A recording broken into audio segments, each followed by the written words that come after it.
नमस्कार, मैं हूं अजीत काम्बोज और पंजाब केसरी समूह के नवोदय टाइम्स की इस खास पेशकश में आपका स्वागत है। आज का मुद्दा बड़ा है। समान नागरिक संहिता राष्ट्रपति की मंजूरी के बाद उत्तराखंड प्रदेश में लागू हो चुकी है और उत्तराखंड प्रदेश देश का पहला राज्य बना है जिसमें समान नागरिक संहिता लागू हुई है। पूरे विषय पर चर्चा करने के लिए हमारे साथ पंजाब केसरी समूह उत्तराखंड के संपादक नशीद जोशी सर एक बार फिर से मौजूद हैं। सर, समान नागरिक संहिता की अगर बात की जाए, कल राष्ट्रपति ने मंजूरी की और देर रात को अधिसूचना जारी हो चुकी है। पूरा अगर देखें तो यूसीसी में है क्या, काफ़ी हो हल्ला मचा और अब ये इम्प्लीमेंट हो चुका है। जी अजीत जी, सबसे पहले तो एक मैं जानकारी दे दूं कि 11 मार्च को राष्ट्रपति जी द्रौपदी मुर्मू जी ने इसमें सिग्नेचर कर दिए थे।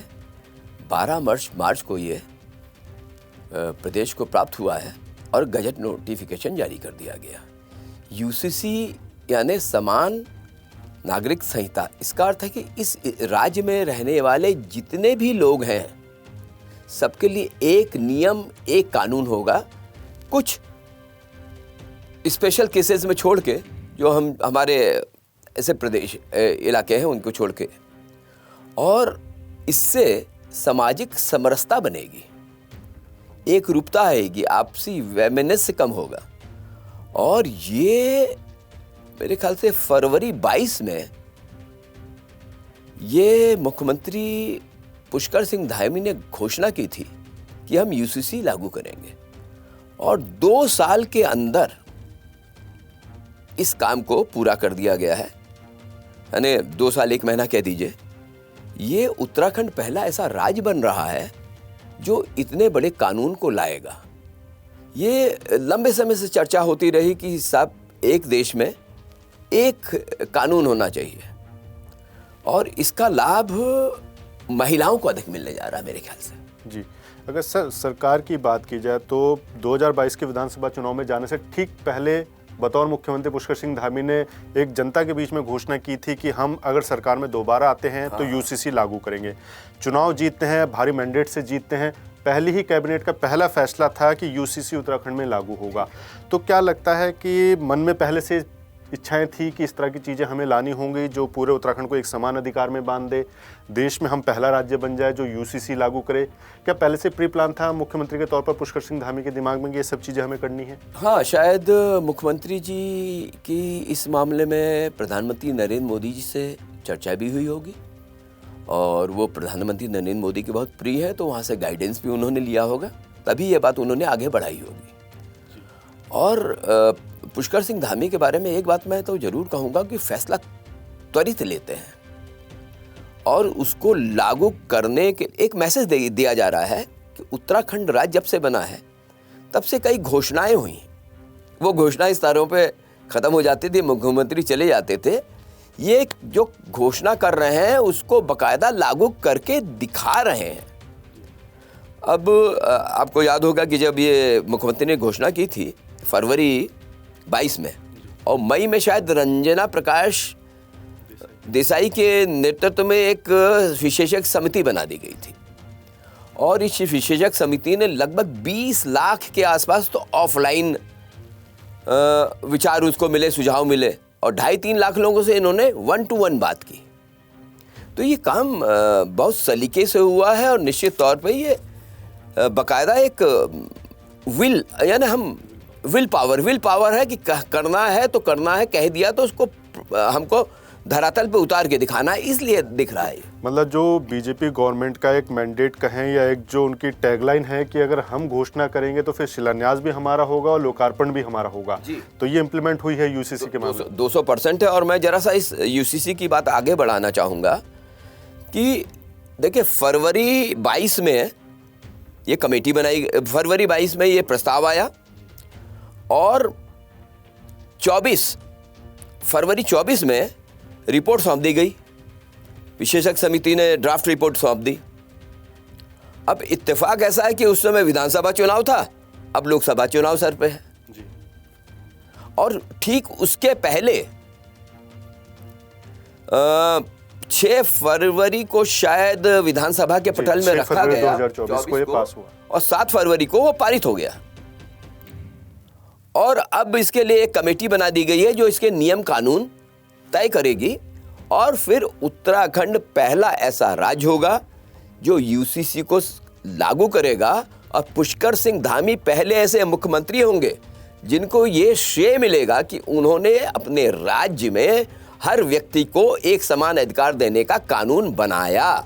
जी चलिए सर, इसमें अगर मुख्यमंत्री की बात देखें तो विल पावर बड़ी थी, बड़ा फैसला हुआ, उत्तराखंड पहला स्टेट बन चुका है, लेकिन विपक्ष को घोषणा के पहले ही दिन से आपत्ति थी कि भाई समान नागरिक संहिता यूसीसी की हम बात कर रहे हैं, भारत देश के संविधान कानून में ये व्यवस्था है कि हर धर्म को अपने अधिकार, अपने नियम मानने की खुली छूट है, स्वतंत्रता है, तो फिर कैसे हम यूसीसी को लागू कर देंगे? अब जब राष्ट्रपति के साइन हो चुके हैं, इम्प्लीमेंट हो चुका है, तो फिर आपत्तियां किस तरह की थी, ये क्यों आपत्तियां की जा रही हैं? ये गलत प्रचार किया गया है कि किसी के धर्म को मानने पर कोई रोक नहीं लग रही, और हमारी जो संविधान की मूल अवधारणा में यह बात कही गई है कि सबको एक समान अधिकार दिए जाने चाहिए। सत्ता में आने के बाद जो भी दल पावर में रहे वो वोट बैंक के लिए, लोगों को बांटने के लिए धर्म का कार्ड खेलते रहे। पहली बार ऐसा हो रहा है कि धर्म के परे जाके सबके लिए एक नियम कानून। अरे साहब, हत्या की सजा सबको एक बराबर मिलती है, तो शादी का नियम क्यों नहीं? कब हिंदू पर्सनल लॉ में बदलाव कर दिया गया था? यानी अगर इनकी राजनीति इसी पे चलती है कि पढ़ने मत दो, लिखने मत दो, गरीबों को, मुस्लिम्स को, अल्पसंख्यकों को वोट बैंक बनाए रखो, लेकिन अब उनमें भी लोग समझदार हो गए, इसीलिए इतना विरोध नहीं हो रहा है। अगर सर केंद्र की बात की जाए तो केंद्र सरकार लगातार मुख्यमंत्री पुष्कर सिंह धामी के बड़े फैसलों की पैरवी करता आया है, एक संरक्षण वहां से मिलता रहा है। यूसीसी की अगर बात की जाए तो यूसीसी लागू हो चुका है उत्तराखंड प्रदेश में, कई अन्य राज्यों ने भी डिमांड की है कि अगर यहाँ पर सब कुछ ठीक ठाक रहा तो इसका जो भी गजट नोटिफिकेशन है, जो भी इसका पूरा कॉपी है, वो हम भी स्टडी करेंगे और राज्यों में भी इसको इम्प्लीमेंट करेंगे। आप एकदम सही कह रहे हैं, ये असम में के मुख्यमंत्री ने इसको अडॉप्ट किया है और सब करेंगे, लेकिन अब हमको ये सोचना होगा कि यूसीसी से बदलाव क्या आएंगे। यूसीसी लागू हो गया, यूसीसी है क्या बदलाव आएंगे?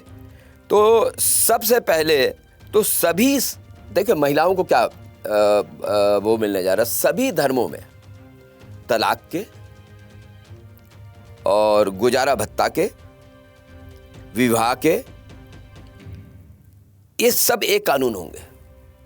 तो इसका सबसे ज़्यादा इम्पैक्ट शायद मुस्लिम महिलाओं पे पड़ना जा रहा है, और उसके साथ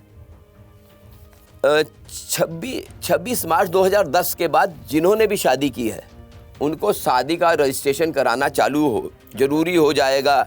तो ये जो लिव इन सीव इन को लेके मामला फंसता है ना, और कह देते हैं अवैध औलाद, अब कोई औलाद अवैध नहीं होगी, लिव इन का भी रजिस्ट्रेशन कराना पड़ेगा। जो सबसे बड़ा सर इसमें इश्यू उठाता है लिव इन का ही था कि लिव इन को एक क्या सरकारी मान्यता हम देने जा रहे हैं, जिसको अभी एक तरह से गलत समझा जाता है। नहीं, लिव इन का को बकायदा रजिस्टर्ड कराना पड़ेगा। इट मीन्स आप पति पत्नी हो गए, आपका कोई बच्चा है तो आपकी जैविक संतान होगी, दोनों पति पत्नी की, दोनों की जिम्मेदारियां उस पर होंगी, तो अब छोड़ के भाग नहीं सकेंगे।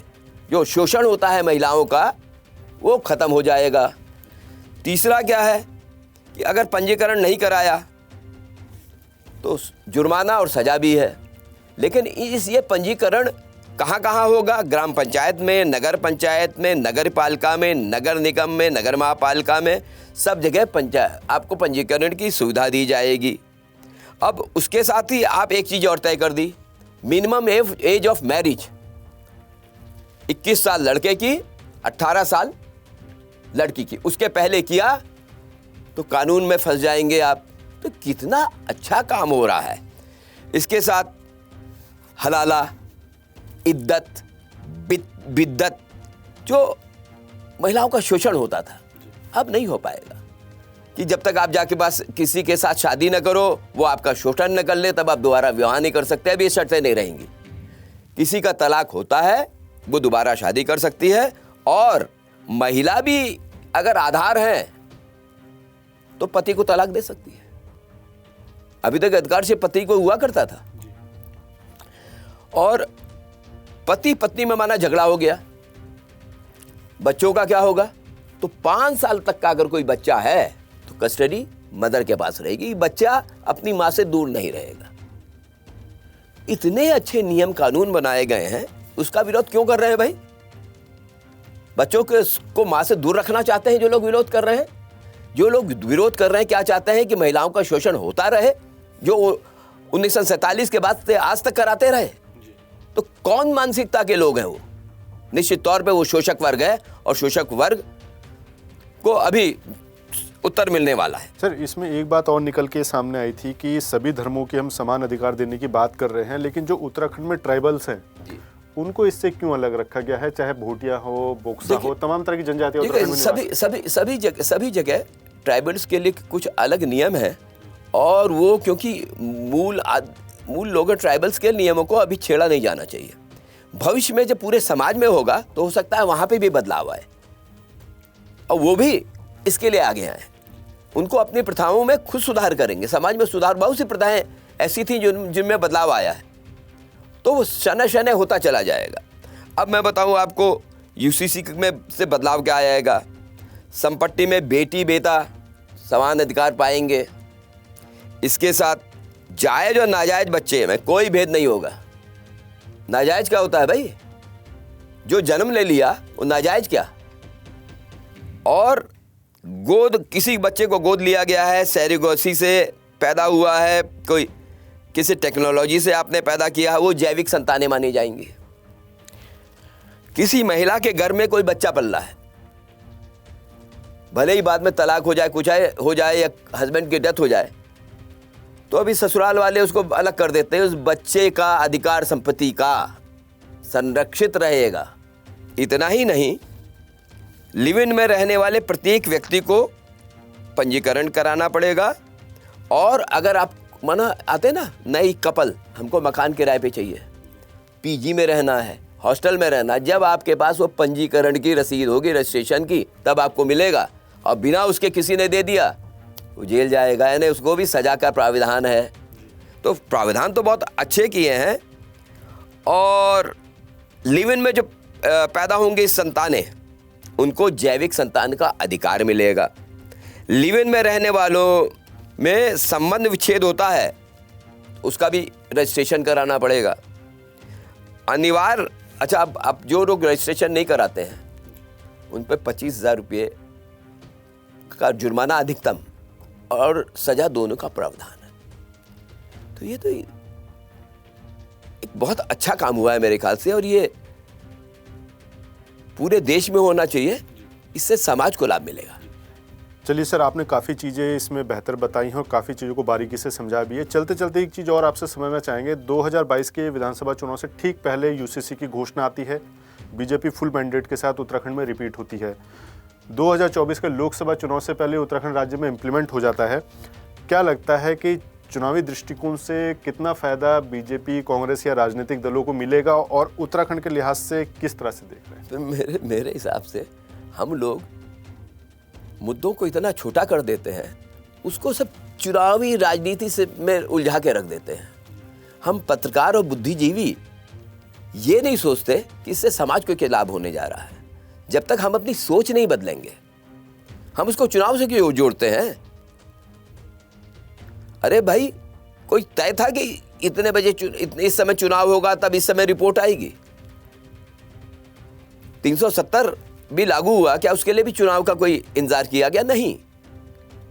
ये सिस्टम को हम लोग चुनाव से, हम पत्रकारों को, बुद्धिजीवियों को नजरिया बदलना पड़ेगा। कभी कहा गया है, नजर बदलोगे तो नज़ारे बदल जाएंगे, सोच बदलोगे तो सितारे बदल जाएंगे। अगर सितारों को बदलना है, चमकना है, आगे जाना है, तो बदलो। जो नहीं बदलेगा डायनासोर हो जाएगा। आप देख रहे हैं राजनीति में कई लोग डायनासोर हुए जा रहे हैं, बदल ही नहीं रहे। वही 1947 की राजनीति की डिवाइड एंड रूल। अब पब्लिक समझदार हो गई है, तो हमको भी बदलना पड़ेगा। पत्रकारों को, माफ कीजिएगा, बुद्धिजीवियों को बदलना पड़ेगा। हर चीज को राजनीतिक चश्मे से न देखें। एक महिला को या करोड़ों महिलाओं को अधिकार मिल रहा है, उसको राजनीति के चश्मे से देखते हैं हम, तो सोच हमारी को बड़ी करनी पड़ेगी, बड़े कैनवस पे सोचना पड़ेगा। जी, उत्तराखंड प्रदेश की अगर बात की जाए तो यूसीसी यानी कि सामान्य नागरिक संहिता यहाँ पर लागू हो चुका है और इसको देखें तो तमाम तरह के अधिकार यहाँ पर सभी वर्गों को दिए गए हैं, सभी धर्मों को दिए गए हैं। खासतौर पर महिलाओं को यूसीसी का खासा फायदा मिलने जा रहा है, क्योंकि कई तरह की ऐसी दिक्कतें परेशानियाँ थी जो अक्सर महिलाओं को झेलनी पड़ती थी, जिसके चलते वो पीड़िता की श्रेणी में आती थी। आने वाले समय में यूसीसी के क्या इम्पैक्ट हैं, क्या इफेक्ट हैं, वो भी नज़र आने लगेंगे। हालांकि अभी तक की अगर बात की जाए या फिर उसके यूसीसी के कानून को पढ़ा जाए, समझा जाए, तो काफ़ी फायदे का सौदा होता हुआ नज़र आ रहा है। और उत्तराखंड की धामी सरकार देश में पहली सरकार बन चुकी है जिसने यूसीसी को अपने राज्य में लागू किया है।